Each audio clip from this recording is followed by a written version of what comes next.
fighting games, some characters have an alternate stance which can change their moveset and abilities in the middle of a match.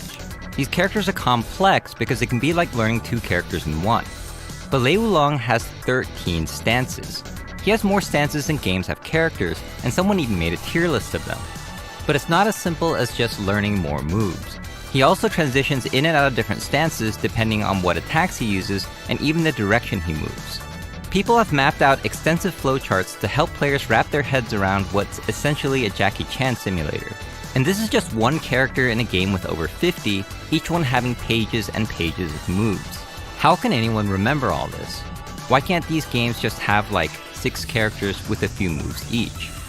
Like chess. It's an entire world of just 64 squares. In chess, you can quickly learn the rules, there are no DLC pieces that throw air fireballs, and there's only one situation where the hitbox gets wonky.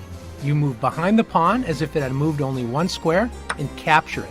But if you want to get into chess because you hate remembering things, you might be disappointed. Recognizing positions is how chess players flex. Yeah, this looks an awful lot like Tal Botvinnik. Accessible or not, new players in chess are going to be extremely behind. Do you know about the Sicilian defense? If not, then you have a lot of catching up to do because people knew about that in 1594.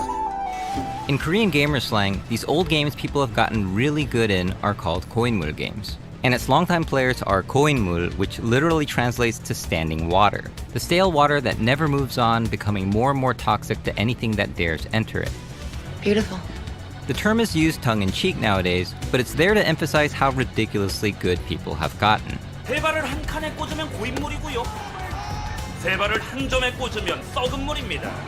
이 정도면 그냥 석유죠, 석유. But this doesn't always stop new people from getting into these games.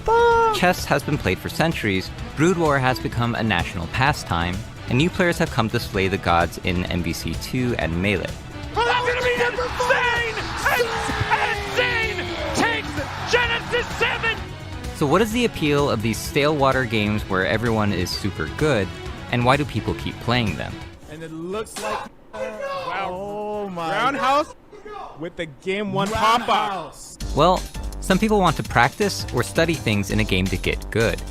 For this to be possible, the things to practice or study must be proven to be good, usually by its masters. These established techniques and strategies include footsies, Korean backdash, the Queen's Gambit, Muta Micro, infinites, or whatever.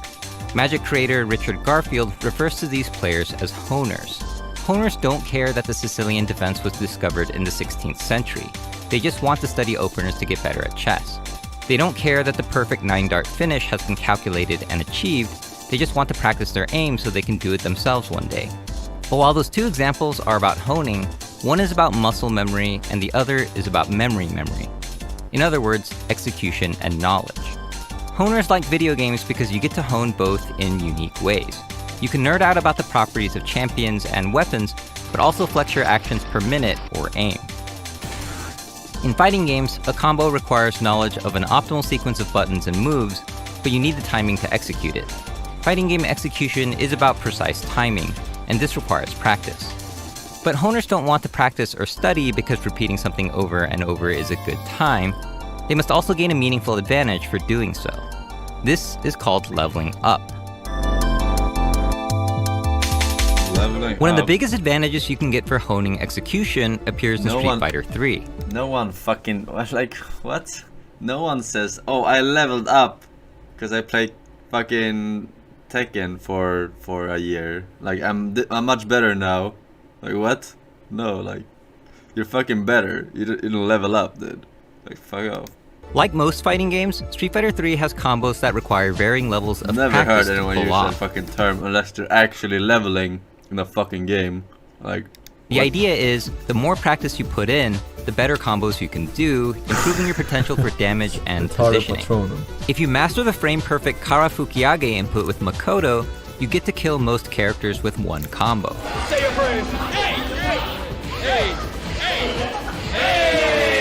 Games had always given an immense advantage for immensely practicing combos, but what sets this game apart execution-wise is that there's also a defensive system like this, the infamous universal parry mechanic. As intimidating as it sounds, the input is extremely simple.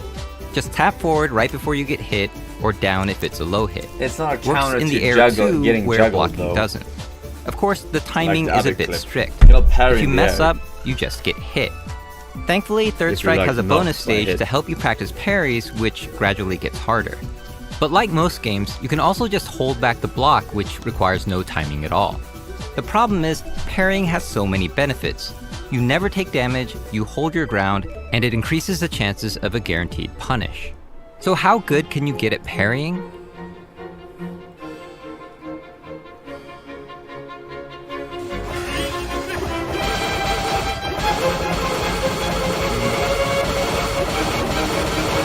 Theoretically, you could parry every hit and become Strike invincible.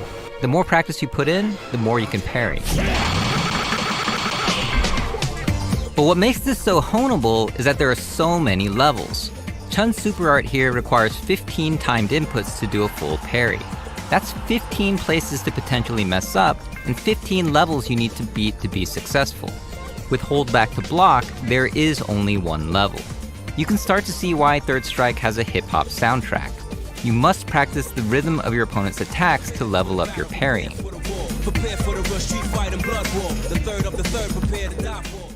The journey to mastery is long and seemingly endless, but for the honer, a long journey just means more to level up, more advantage to gain, and more milestones to achieve.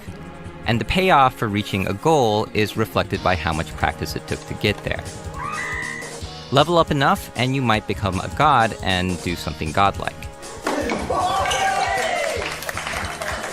Community recognition is a huge motivator for the honer. But in Third Strike, there's an even harder parry called the red parry. A red parry is when you do a parry even while in blocking animation, but the timing window is only 2 frames or 1/30th of a second, which is 5 times stricter than a standard parry, and you still get hit if you mess it up. But what's insane about red parry is that it wasn't some weird exploit players figured out, but a purposefully designed mechanic in a mainstream gaming franchise. Is it enough? Is it enough? He parried! The MOV got it! So the question is, can you give players too much of an advantage for practicing execution? Yoshinori Ono thought so.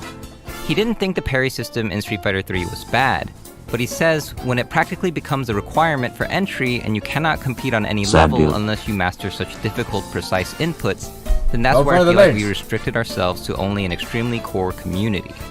While the commercial failure of Street Fighter III can be attributed to many different things, Capcom had no interest in continuing the series any further. Wait, Tekken 3 This was a led failure? Ono to consider making the 4th Street Fighter game turn-based, What? effectively eliminating execution entirely and becoming an actual Street Fighter game with no footsies.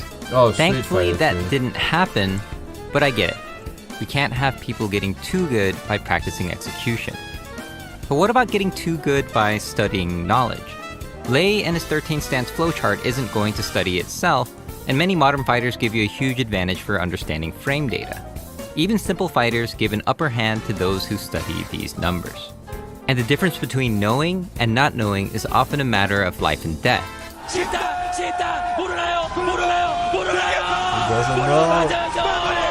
So, can players get too much of an advantage for studying a game? Chess Grandmaster Bobby Fischer thought so.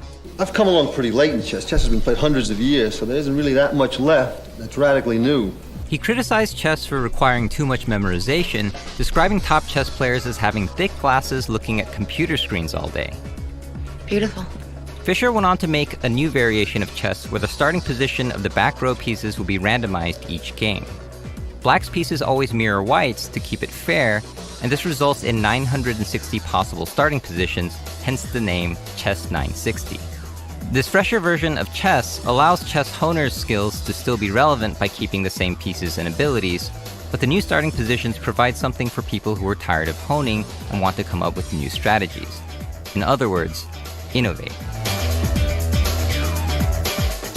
I'm the innovator. Innovators are players who want to figure out new strategies in a new game. In the purest sense, they want to keep finding solutions to unique problems. But once practice and study are required, they will find it a chore and No either one move bought on to the another coin game until I or did. change the rules.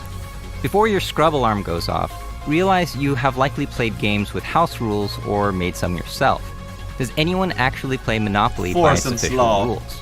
Sweet. But while you and your friends can easily change rules within yourselves, it's much harder in a coded game with a competitive community. This is where balance patches, new characters, and new iterations of the game come in to make more room to innovate. More viable matchups and new mechanics means more strategies to come up with. While a pure honer might not want any patches or new characters, it seems to be a much better pill to swallow if the new version doesn't severely devalue their acquired skills. But change the game too much and too often, and it becomes something the honer did not sign up for. As a matter of fact, in speedrunning, one of the honingest activities ever, the game's rules must remain the same if beating a record by a few seconds is to matter. In this sense, there is a lot of crossover between Koinmul FGC and the speedrunning community. The same token, a game meant for pure innovators might need to be difficult to hone or unhonable. You'll notice a lot of innovator games will often change the rules by changing the game. But when someone finds a way to hone it in anyways, the game becomes something the innovator did not sign up for. This game has been out for like, what, a week? Just 1 week, and people are this try-hard at a party game. You're welcome, Giuna. But just because a game starts to require practice doesn't mean there's nothing more to innovate. It just means you have to practice or study to get to the innovating part. Bobby Fischer is often cited for his bold and creative plays, but he was also studying chess 14 hours a day. But being able to hone and innovate is how you become a champion. The problem with Koinmul games is that the only people innovating are the ones that have already done a ton of honing. Not everyone gets to show Leffen a thing or two about Melee. So Leffen, you can suck my fat...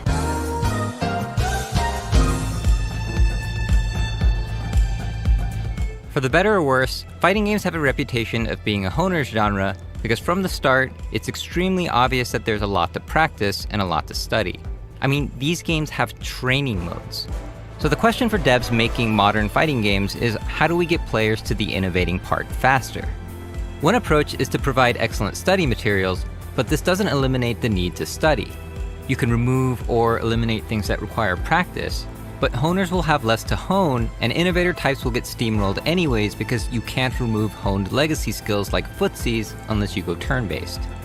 There is surely a right balance to strike when making these games, but can you satisfy the pure honer and the pure innovator in the same game? 1v1 Brood War is one of the most honed Koinmul games out there. No! There hasn't been about...